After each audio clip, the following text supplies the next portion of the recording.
family and friends, this day has come, not a day that any of us wished would ever be.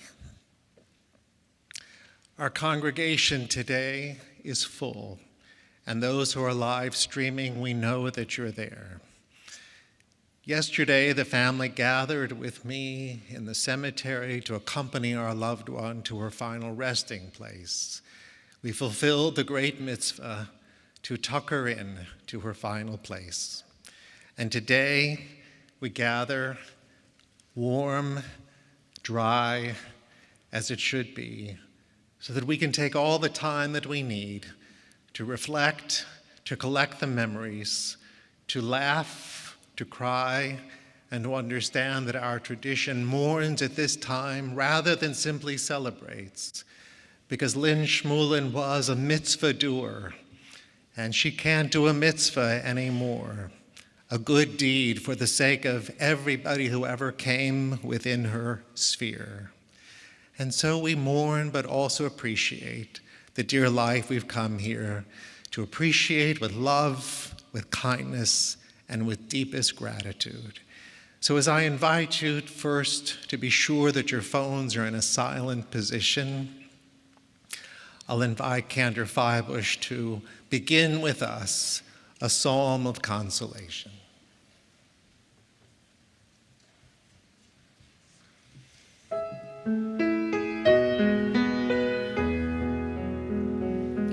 Shiviti Adonai lenegdi tamid ki mimini balemot lachin samach libi vayagel kivodi af bisari shkol avetav ki lo ta'azov nafshi lish'ol lo titein chasidcha lirot shavat todi'eni orachayim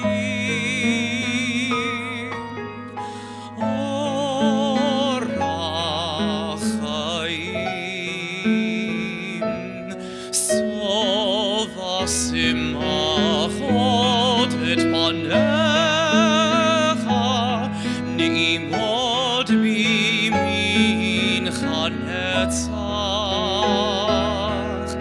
shiviti Adonai lenegdi tamid ki mimini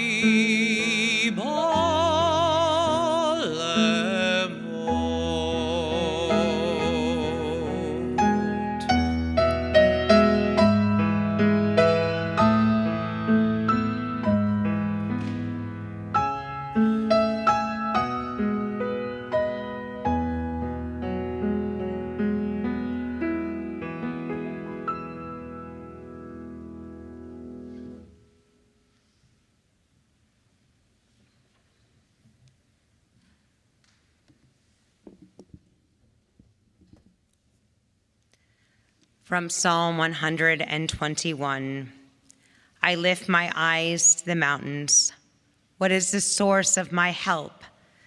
My help comes from Adonai, maker of heaven and earth.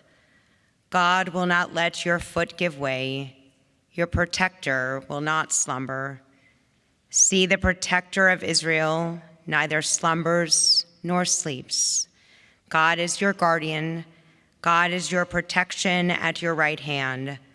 The sun will not strike you by day, nor the moon by night. God will guard you from all harm. God will guard your soul, your going and coming, now and forever. There's a beautiful reading we share at the beginning of our year, which reminds us of the sacred steps of life's journey.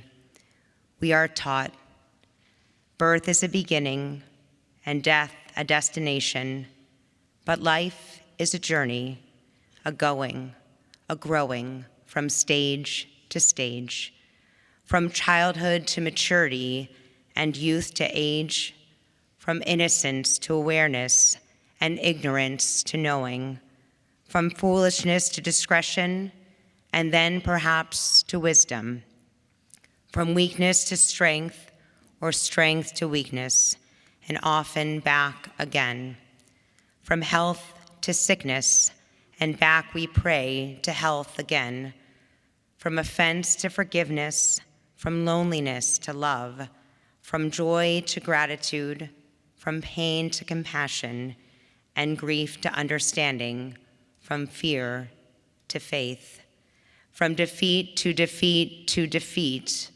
until looking backward or ahead, we see that victory lies not at some high place along the way, but in having made the journey stage by stage, a sacred pilgrimage.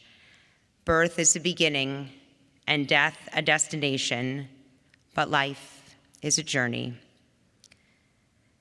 A sacred pilgrimage may stage by stage, from birth to death to life everlasting.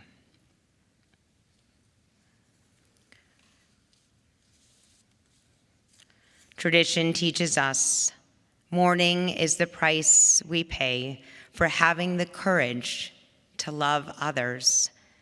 Even in grief, we know that the wonder of human life is too complex and too magnificent to be memorialized in endless pain. The gifts of spirit our loved ones gave us cannot be measured or weighed, nor can they be lost or even tarnished by time. Even in our darkest hours, we know that some of their light and their warmth will always be with us, bringing comfort and courage, and in the fullness of time, ultimately healing and peace.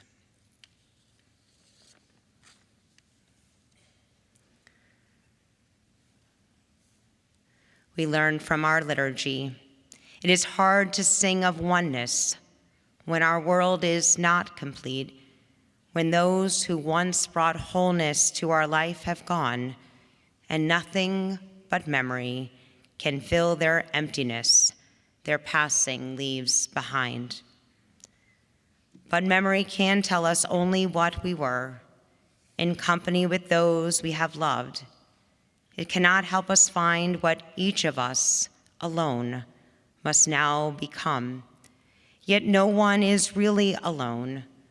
Those who live no more echo still within our thoughts and our words, and what they did is part of what we have become. We do best homage to our dead when we live our lives most fully, even in the shadow of our loss. For each of our lives is worth the life of the whole world, and each one is the breath of the ultimate one. In affirming the one, we affirm the worth of each one whose life, now ended, brought us closer to the source of life, in whose unity no one is alone, and every life finds purpose.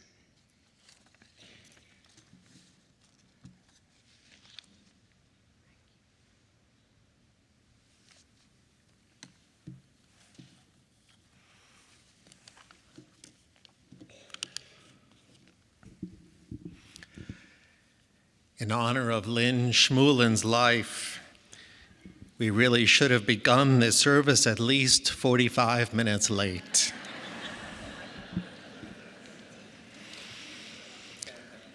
But in honor of our love for her and our undying attachment to her, we couldn't hesitate for even a moment to share our words of thanks and gratitude for the years she shared with us.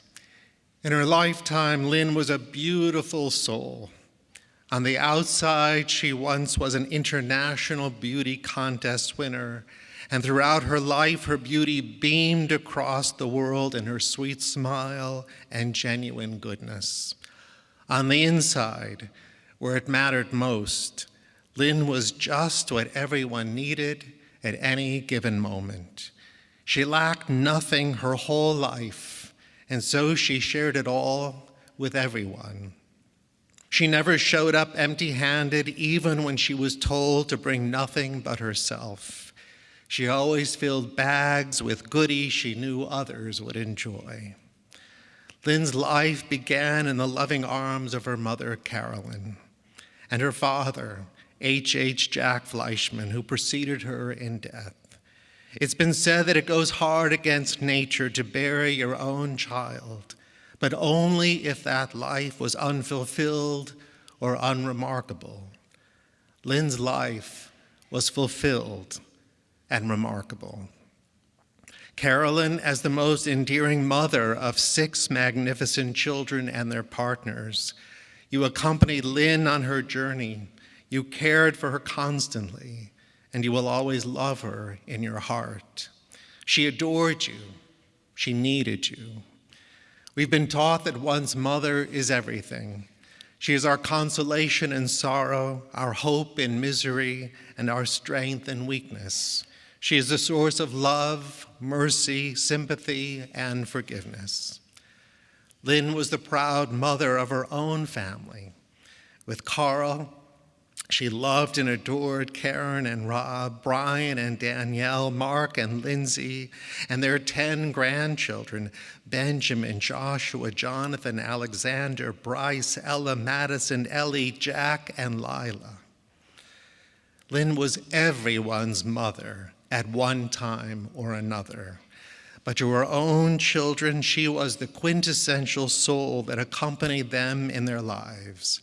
She was a confidant, an advisor, an unconditional approver, and late-night phone talker. Her children knew that if the phone rang at 3 a.m., it wasn't an emergency.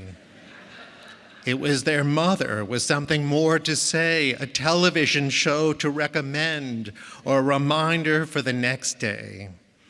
When I first met Lynn, she was Sisterhood president from 1989 to 1991, and I had just arrived here in 1990, and I was told if I wanted to reach Lynn Schmulen, never call before 12 noon. In her childhood home, Lynn was the eldest. In her family's culture in Mexico, the eldest held a birthright that others honored. For Lynn, her birthright meant that she led by example. She earned the trust of her younger siblings. She taught them about life and even about death, and she held them all in her heart. When they were children, her younger sisters looked forward to her return from school. They appreciated her beauty and how she dressed so they could be just like her. But while Lynn's gifts were many, she was also uniquely able to listen to everyone as individuals. She listened attentively to their wants and needs. She made them feel like they were the only ones in the world at that moment. And she followed up without ever forgetting a special conversation or friend that she made even many years ago. Carl knew that Lynn was a special person and would be for 52 plus years of marriage. His mother had a good eye for just the girl he needed to meet. Lynn was the prettiest one in her sorority rush class, and over a pre-date of Coca-Cola, their future was fated to be filled with constant love, compassionate care, and endearing friendship. Lynn's greatest joy was being a wife, mother, and grandmother.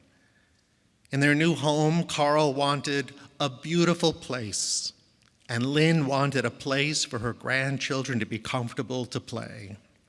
To their Gigi, her grandchildren were the best there ever was, no matter what anyone said, and they deserved anything their hearts desired. Their Gigi's kitchen pantry was like a huge treasure box filled with everything a kid could want, from food and candy to drinks and snacks. I saw it the other day. It's true. And though Hanukkah is being celebrated this week, and we lit the first candle with the family last night, there was something greater than the miracle of Hanukkah. It was a celebration of Lineker, the fabulous mountain of gifts that Lynn created when all the family came together to love, eat, laugh, and play. When Lynn left the house, any time after, let's say 2 p.m., she was unstoppable, shopping, playing canasta and mahjong, and being with friends filled her entire day into the night. If she was coming to see you or if she heard that you liked something, she stopped at the store to get it, which was often her reason for being late. It was also the origin of her nickname, Turtle, because she was just that slow, or so it seemed to everyone but her.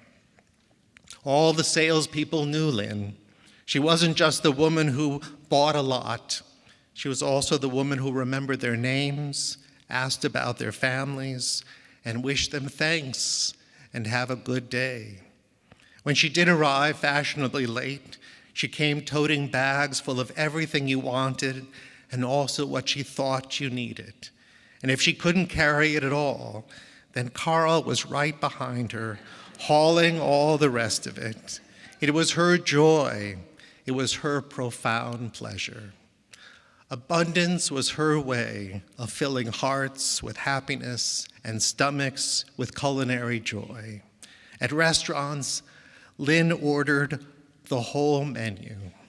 Mexican or Chinese, it was all good, and so why not have some of all of it? Whatever wasn't eaten went home to enjoy again, or shared with others who needed it more than she did. A catered affair meant food for second servings or friends to take home. Lynn's friends, all of you, were also her family. You will miss her. You'll miss her more than you ever knew. But your memories, their memories of her, are already beginning to fill the void. Lynn was funny, I've been told, and I knew it. She didn't always mean to be funny. She just was. They described her as empathetic, generous, thoughtful, and even a bit naughty. She didn't mind a dirty joke or a good punchline. Traveling with Lynn and Carl was an adventure, they said, but even more so without Carl. Lynn had little or no sense of time when they traveled. Whole busloads of tourists and guides waited for Lynn. And when she did get on the bus, she was also in charge.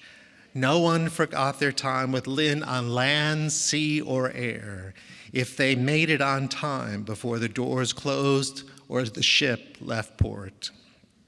At home, Lynn was always in charge. The only part of her life that she couldn't completely control was her health. For that, she had the greatest resources in Houston hospitals, and without question or qualification, in Carl, her husband, her champion, and knight in shining armor, who saved her life more times than we might even know. Carl, you gifted your dear Lynn more years to know the joy of her love with you, her children and grandchildren, her siblings, her friends, and most importantly, her mother. Time between Lynn and Carolyn was always special. Her firstborn, a girl so beautiful and bright, Lynn and Carolyn shared dinner weekly, if not more often, and conversations every day. Even as Lynn's health required greater care or even daily oxygen, her day's agenda was filled with only one task: to see her mother.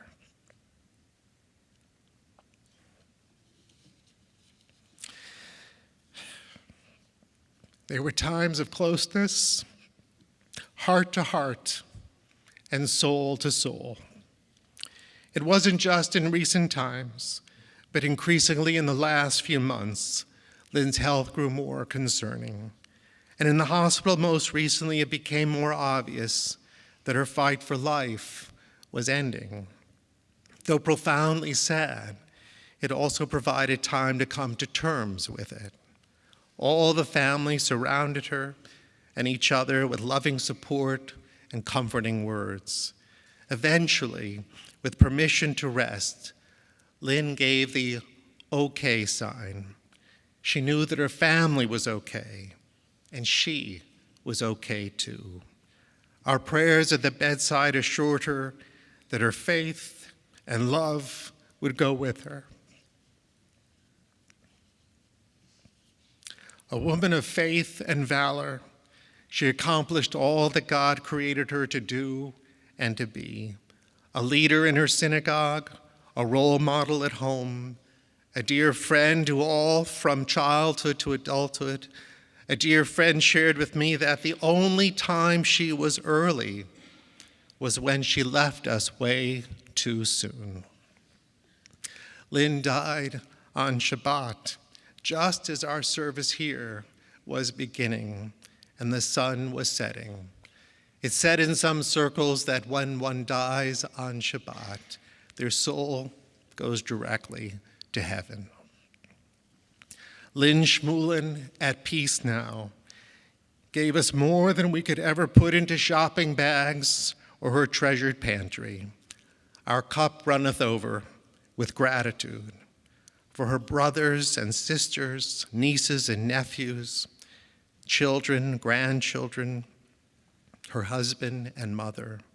It's time to step into new roles to fill the gap your big sister left for you. For Carl and all your children, honor her life with your own. For her grandchildren, life can be hard. Now you know it. But memories of Gigi mean that life is supposed to be joyful and delicious too. For Carolyn, thank you for rearing a family that has given you more than you could ever imagine, and for the blessing of Lynn's life that we know you will always hold closest to your heart. God bless this family. What a precious family. Anyone who knows the Fleischman as a clan knows there's nothing like them. And God bless this community of adoring fans of Lynn Schmulen. May her beauty be reflected in all that we are. May her generosity be seen in all that we do. May our love of life make us grateful for every day that we are granted. Zichronah livracha. May the memory of our dear Lynn be a blessing to us now and always. Amen. And I'm very pleased and honored that her children are prepared to share their words now. Karen, Brian, Mark.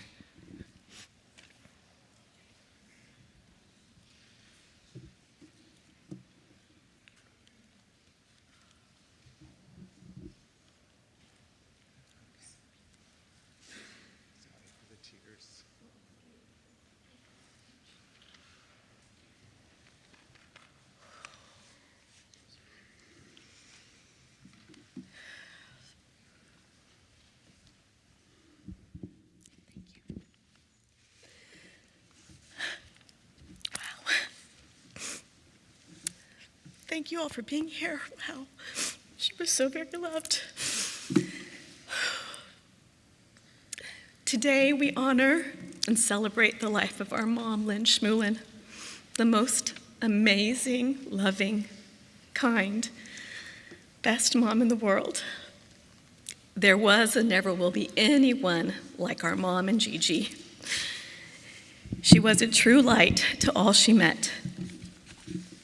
With her beautiful smile and sincere sweetness and warmth, she made everyone around her feel special and important. She was incredibly generous, thoughtful, and truly kind. She even had her own time zone, turtle time. She was our precious turtle for always showing up fashionably late, but did so with so much charm and grace, and usually with a gift in hand, so you never really minded. Everyone who knew my mom loved her. And when people learned that I was Lynn Schmulen's daughter, they always told me how much they love her and how blessed I am to have her as my mom.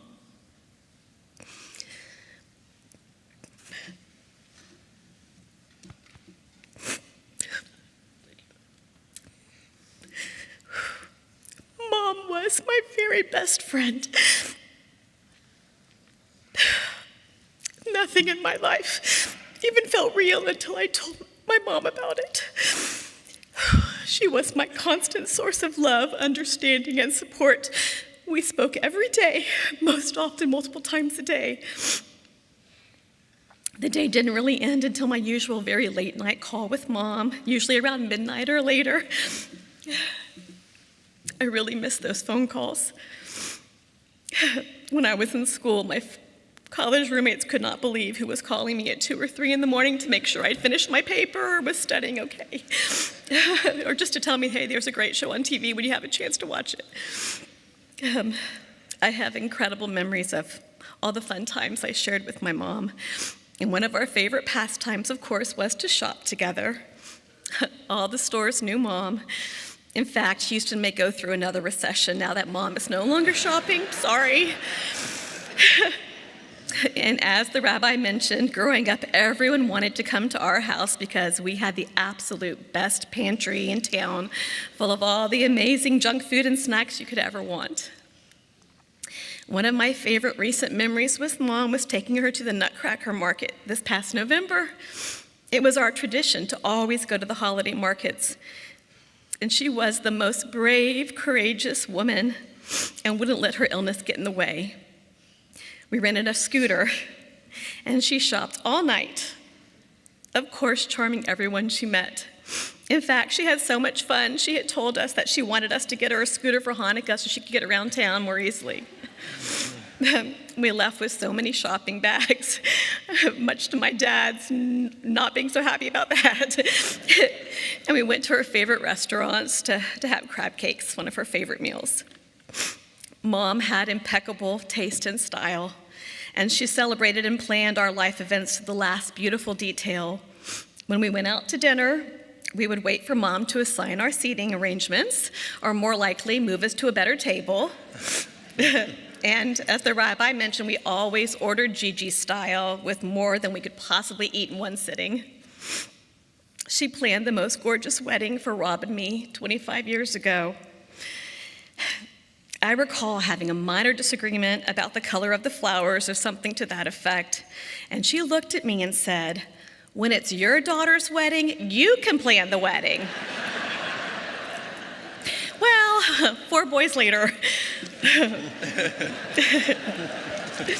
I tried. I am really, really grateful that my mom made it to my 1980s themed 50th birthday party last month. She looked amazing and gorgeous in neon pink and leather and charmed all my friends. She stayed at the party with Dad almost all night and even did a Jell-O shot with us.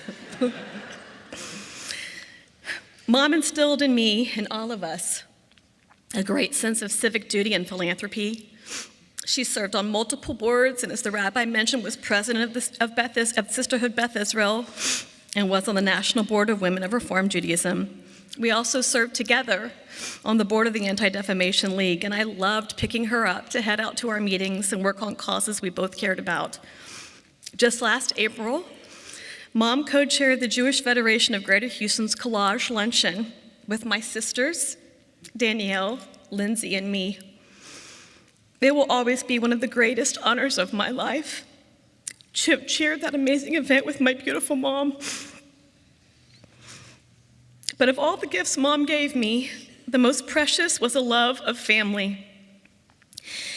She taught us how to be a loving daughter, wife, mother, and grandmother. I am so very grateful to have been born into my large, loving, amazing Fleischman and Schmulen families, who have been a constant source of love and support. The love between my mom and dad is one of the greatest love stories of all time. What an incredible example of true love my parents' marriage of 52 years is to all of us. Dad,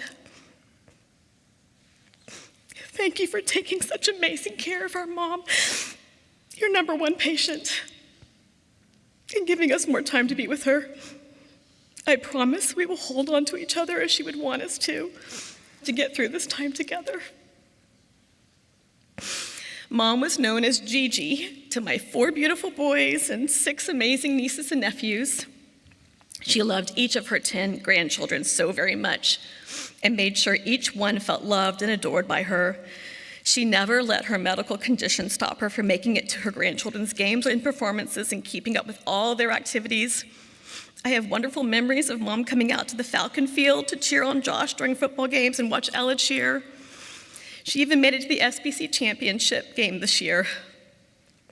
My boys have shared with me the many text messages from their Gigi, rooting them on and letting them know how much she loved them.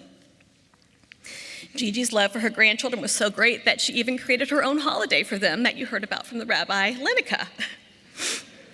She felt she needed to give all 8 nights of gifts to each of her 10 grandchildren in one night. It's amazing. It was her prerogative and great joy to spoil them. They love her so much and miss her painfully. As one of my boys said in a text they sent to her the day after she passed, "I know you're watching over us." To see them honoring Gigi yesterday was so very hard, but a true testament that Gigi succeeded in ensuring the next generation knows and will hold dear their love of family and of their precious Gigi. Mom, words fail me to tell you how much you mean to all of us. We will miss you every moment of every day, but promise to honor you and your legacy of kindness, generosity, and love. I will ask every day, what would Gigi do? And we all will somehow turtle on. I am so very grateful to you for being such an incredible mom and Gigi to us all. You are now at peace and no longer struggling or in any pain. And you will live on right here in our hearts every day. May your memory be a blessing. We love you, Mom. Beautiful.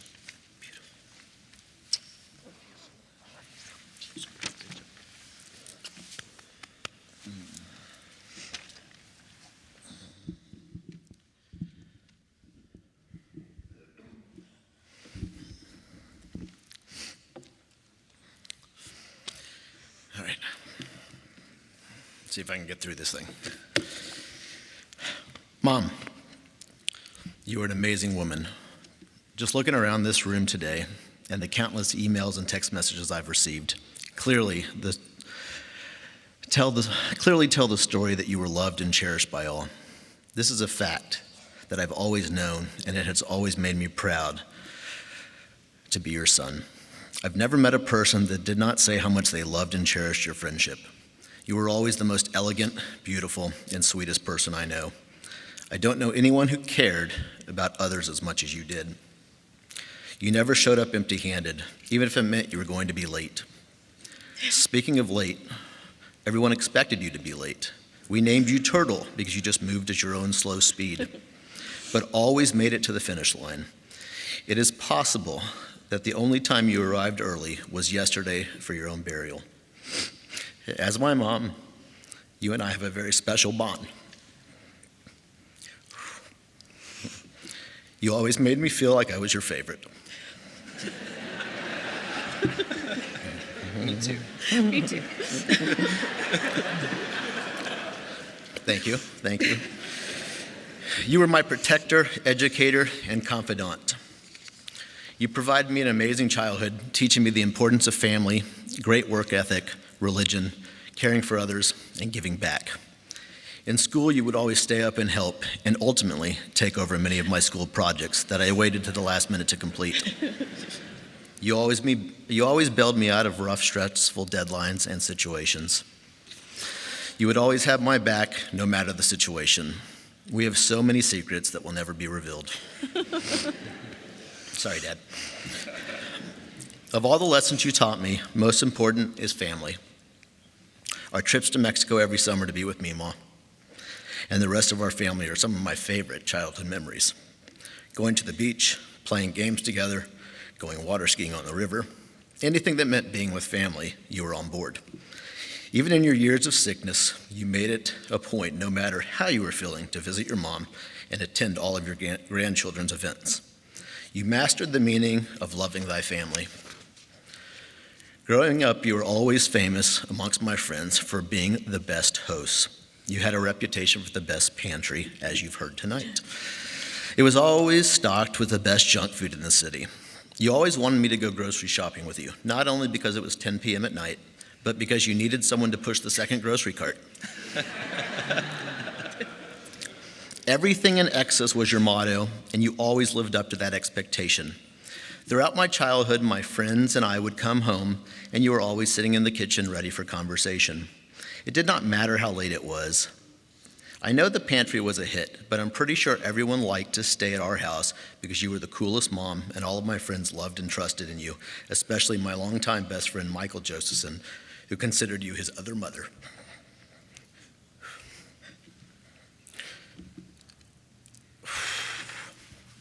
You were always available to listen and help. For reference, 10 p.m. to 2 a.m. were her best times of the day. When I graduated from college, I was dating Danielle, and she decided to move to Houston to be close to me. And at that time, I told her that she was the one. She lived with a college friend here in Houston and taught first grade. That summer, I left her and I went to travel Europe. My mom immediately took her role as the other mother and made sure Danielle was comfortable and safe while I was away. You and Danielle always had a special bond. She was your second daughter, and you treated her so well. There are no in-laws in our family. You made sure everyone was treated with love and respect, and you spoiled Danielle like she was your own daughter. Danielle loved you so much and learned how to do everything in excess from the best. I will add a quick side note to that that's not in my speech, that the day after my mom passed, Danielle received a Facebook request from her connecting to a new friend. So she's up there. So as Karen, Mark, and I started our families, you took the name Gigi for your grandmother name. You would tell me it stood for groovy grandma, and you certainly were the best. Thank you for always being the best Gigi to my kids, Bryce, Ella, and Madison. They've learned so many life lessons from you. You have your own holiday called Linica, which got its name from the grandkids, but the tradition started well before, as you always wanted to spoil your children from the countless amazing trips from Mexico, South Africa, Italy, France, and so many more. You were the force to make sure we always had great memories. The family pictures that no one ever wanted to take, but we were so grateful to have. Throughout my life, we always had a late night phone call. I'm not sure how I will feel that time from 11:30 to midnight without you here. You were always available in the middle of the night if I couldn't sleep. In recent times, we had many conversations in the hospital, and I promised to make sure Dad and the family will always be taken care of. Just another example of how you think of others.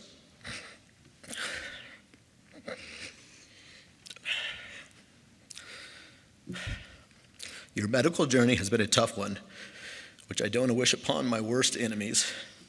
You were always so brave. I'm the proudest son and cannot ask for a better role model in my life. It's so hard to think of you not being here with us. Judaism teaches us that one elevates the spirit of one who passes physically by continuing to remember and think of them. You will live on in our hearts forever. You will always be with us. Our new motto is WWGD, what would Gigi do? I love you so very much, and I believe you're no longer suffering. Rest in peace. Love, Brian.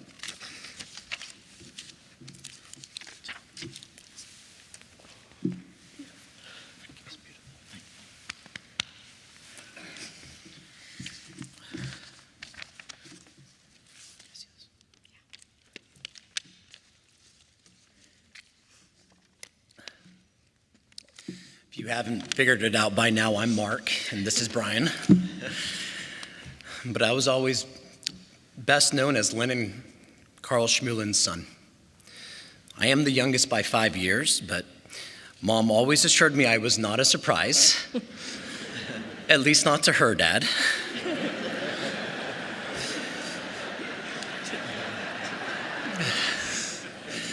Mom always got her way, and for that I'm eternally thankful.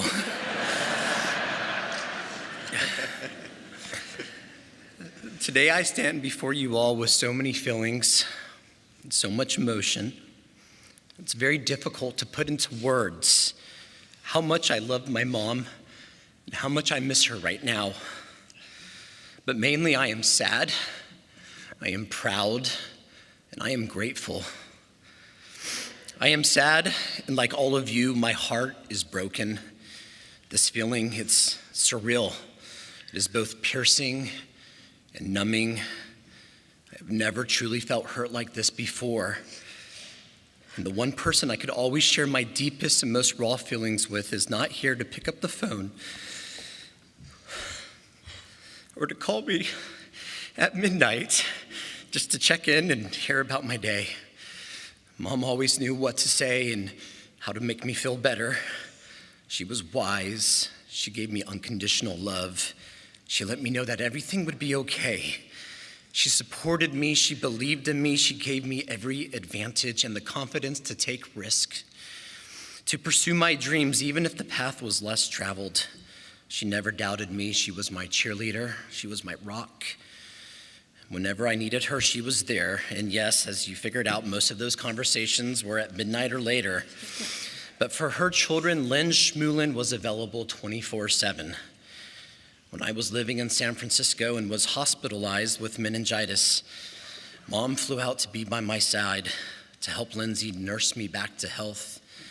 And when I was released from the hospital 10 days later, she refused to fly home and instead checked herself out of the Ritz-Carlton to sleep on my sofa bed so that she could be closer to her baby. I don't think anybody would ever doubt Mom's love for comfort and the finer things in life, but the Ritz-Carlton was no match for that uncomfortable sofa bed. And that story is just one of so many examples of Mom's unconditional love and the many sacrifices she made for me and my siblings. Today I feel a great loss, but as I look out at this very large congregation and I see all of Mom's many friends,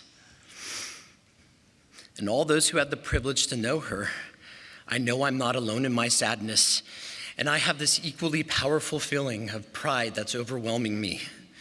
I am proud of the legacy my mother has left behind. I'm proud of how many people love her, respect her, and now miss her. Yes, she was elegant, classy, dignified, and gorgeous, but her magnificence radiated outward from within. We all know what an active community volunteer, leader, and philanthropist she was, having served and supported so many charitable organizations with her time, treasure, and wisdom. She was an amazing role model and inculcated my siblings and me with a great sense of duty to give back and serve our community. She was a true humanitarian. She treated everyone with respect, dignity, and patience. She had a way of making everyone feel special.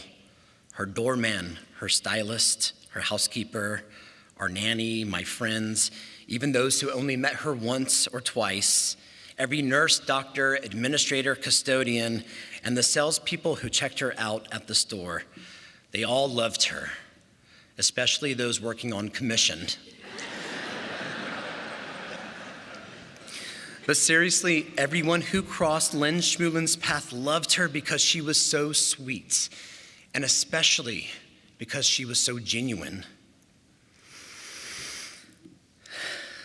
When she asked you how you were doing, she actually meant it. She wanted to hear the entire story.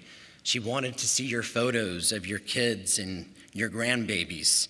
She remembered every birthday and checked in on every friend while they were sick.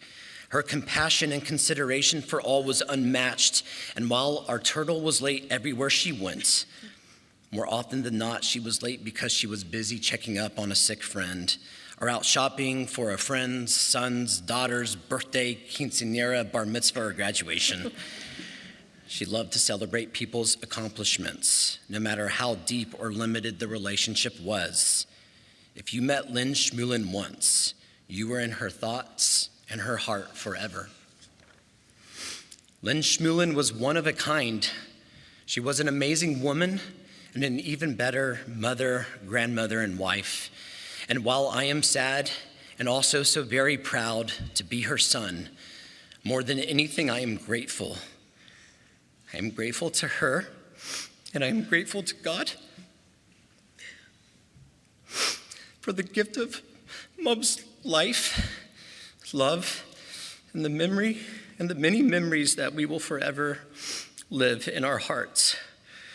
I am grateful that Lindsay and I moved back to Houston 8 years ago so that we could be closer to her, and especially so that our babies could know their Gigi and be closer to her and feel the power of her unrelenting love and to be spoiled by her over-the-top generosity. This, I think, was one of the greatest gifts we could ever give our babies. I am grateful to her doctors, nurses, clergy, friends, my family, my meemaw, and most of all, my dad, who is not only the world's most loving and devoted husband, but also my mom's favorite doctor, her guardian angel on earth who frankly saved her life many times over. Through the highs and lows, their love story has taught me the true meaning of unconditional love, patience, and partnership. They were truly each other's b'sherets, two soulmates meant to be together. And without my dad, my mom would not have had these past 8 to 10 years and the opportunity for us all to spend more time with our dear Lynn, our mom, our Gigi. Our turtle may have been late to every event, but this time she left us way too early. Today I am sad, I am proud, and I am grateful. And Mom, I love you so much, and I will miss you forever.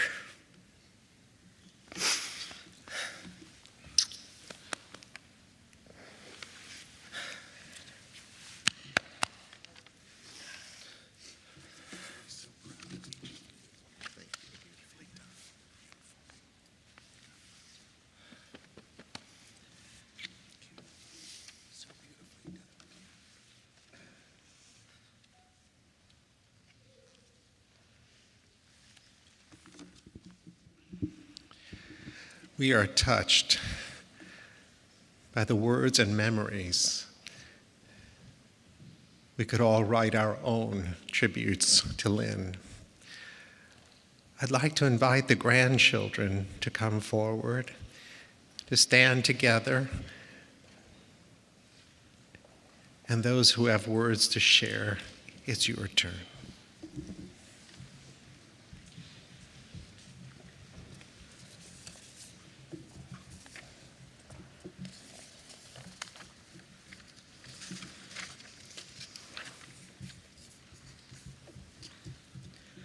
My name is Bryce Schmulen, and I am the second oldest grandson of Gigi. For the last 20 years, we were lucky enough to call our grandmother Gigi. Now, this was not a name given to her by her 10 grandkids. Gigi chose this name for herself, so she would always be known as the grooviest and most gracious grandmother. The name fit because she was exactly that. In addition to being the grooviest and most gracious grandmother of them all, she was also the most loving. The 10 of us grandchildren are extremely lucky because she made this love abundantly clear. Of course, she told us that she loved us all the time, whether in person, on text, the occasional accidental email, or one of her late-night phone calls. But beyond just hearing those 3 words, her actions and the little things she did truly echoed just how much she loved us. One of the little things she did that meant so much to me was how she was always the first person to call and wish me happy birthday. Every year, at midnight on July 23rd, midnight on the dot on July 23rd, she would call and wish me happy birthday and tell me how much she loved me. She truly cared so much about us and what was going on in our lives. Every accomplishment, big or small, Gigi was there to celebrate. Every time I got an A on a test or did well in a baseball game, Gigi made sure to call and congratulate me. And I know she did the same for all of my cousins. One of her favorite things to do was watch Ella cheer on the sidelines while Josh dominated on the football field at Kincaid on Friday nights. She also loved seeing Jack and Alex compete on the baseball diamond, Jonathan on the lacrosse field, or watching Madison hit her threes on the basketball court.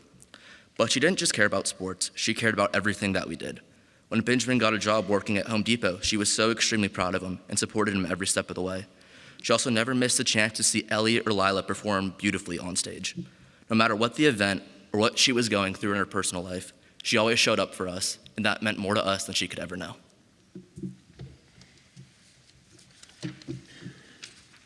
Hi, I'm Josh, and I'm the third oldest grandson of Gigi. Another reason that we are so grateful to have Gigi known Gigi is all of our incredible trips we have gone to experience with her and the many memories we have made there. Each summer, our families have gone to different places together. Like last year, we went to Kiawah Island. While our days were filled with sitting by the pool, playing golf with Poppy, and eating way too much food, our nights were taken up by Gigi saying, "No, just one more game" at 12:30 in the morning. We would all gather in Gigi and Poppy's room after dinner to play either Mexican Train or Rummy Cube. And Gigi loved playing these games with us for two reasons. One, she truly loved spending time with us and having late night conversations. The second reason is because she always won. She had the sharpest mind and always found a way to dominate. But us grandchildren didn't care if we lost, well, unless one of our other cousins had won, because we were so happy to be spending time with our grandmother. Beyond our family trips each summer, the four oldest grandchildren were lucky enough to go on a bar or bat mitzvah trip with Gigi. We were able to experience New York, Alaska, and Los Angeles. I remember one night in New York City, Bryce and Poppy returned to the hotel, tired after an eventful day, but Gigi and I wanted to continue exploring. Gigi and I walked Times Square late at night by ourselves, and we visited the M&M store. She bought whatever I wanted there, but also candy for each and every one of my cousins back in Houston. The places we visited are special by themselves, but getting to be there with Gigi and Poppy made them even better. They took us to museums, restaurants, and of course, shopping stores. Whenever Gigi would take one of her grandchildren shopping, she would always make sure we left with multiple gifts. Whether it was a bracelet, clothes, or a new wallet, we never left empty-handed. Every time we saw her, she filled us with love and generosity, and we will never forget her as the most caring person we have all ever met.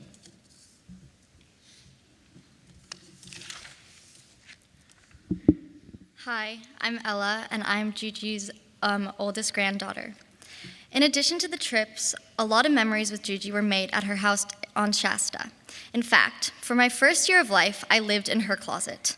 Well, not Gigi's closet, because that was reserved for her wonderful wardrobe, but the closet in my dad's childhood bedroom.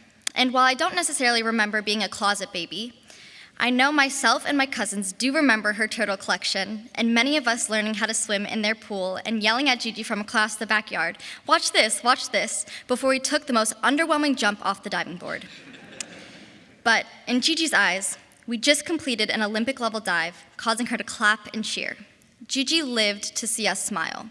So, when the word Gigi entered her vocabulary, the word no left it.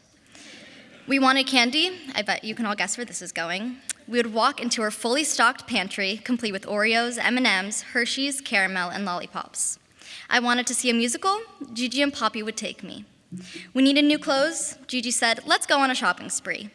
In fact, Gigi loved to spoil us so much that we had to create a whole new holiday. In addition to Hanukkah, we celebrated Lineika.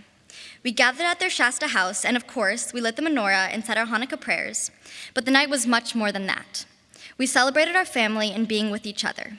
Gigi's favorite part of the night was when one of her grandchildren would open a gift and run up to her and Poppy saying, "I love it, thank you, thank you, thank you." Because seeing her grandchildren happy made Gigi happy. We celebrate Lineika every year. However, my favorite memory of the Shasta house was when Gigi showed me old pictures of her and said that she saw herself in me, in both my looks and the way I hold myself. And in the past few days, I've been hearing this comment more and more. To me, this is the greatest compliment I have ever received, because my cousins and I agree that if we are even half the person that Gigi was, we have done something right. If we even possess a little bit of her strength, generosity, outgoingness, kindness, her innate ability to impact someone's life from one conversation, and her desire to make those around her happy, we have won at life. So, I will continue to hold myself like Gigi because I am lucky that I not only get to have her in my heart, but I get to see her every time I look in the mirror. My cousins and I are going to live life like her.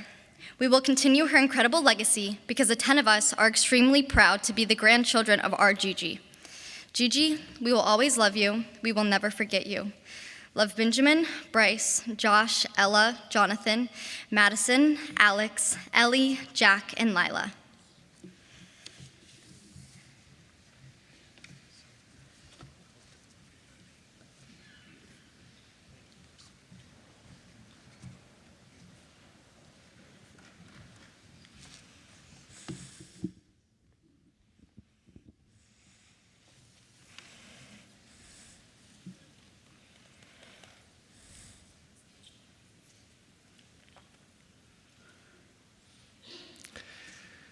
Beautiful, beautiful words, special memories. And Lynn would be so proud. As we appreciate the memories that we're collecting and taking with us, we appreciate that even on this night, the second night of Hanukkah, the candles will continue to burn and the memories will continue to glow. And we increase the light each night because we're commanded. Where we find holiness, we should lift it up and share it with others, just as we have done. As we appreciate the presence of God in our life and the gift that was given, we also sing our Shalom Rav, that God is a source of all that we need, and especially this night, for our hearts and souls, the gift of peace.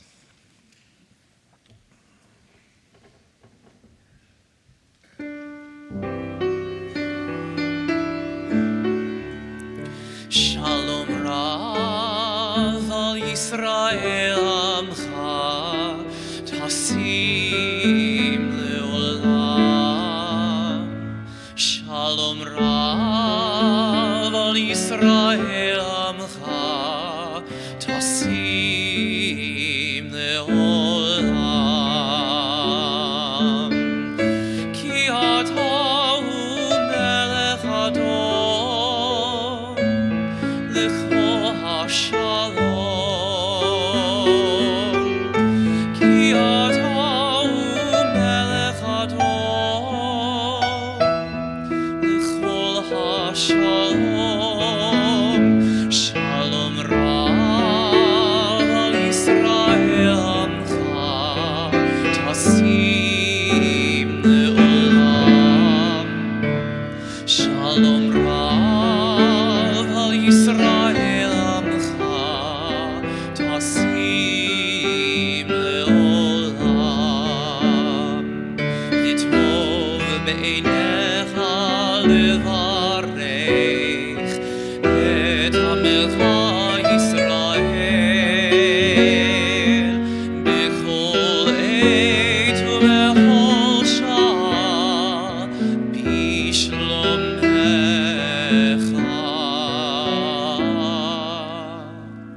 Shalom Rav al Yisrael Amcha Tasim Leolam. Shalom Rav al Yisrael Amcha Tasim Leolam. Tasim Leolam. Tasim Leolam.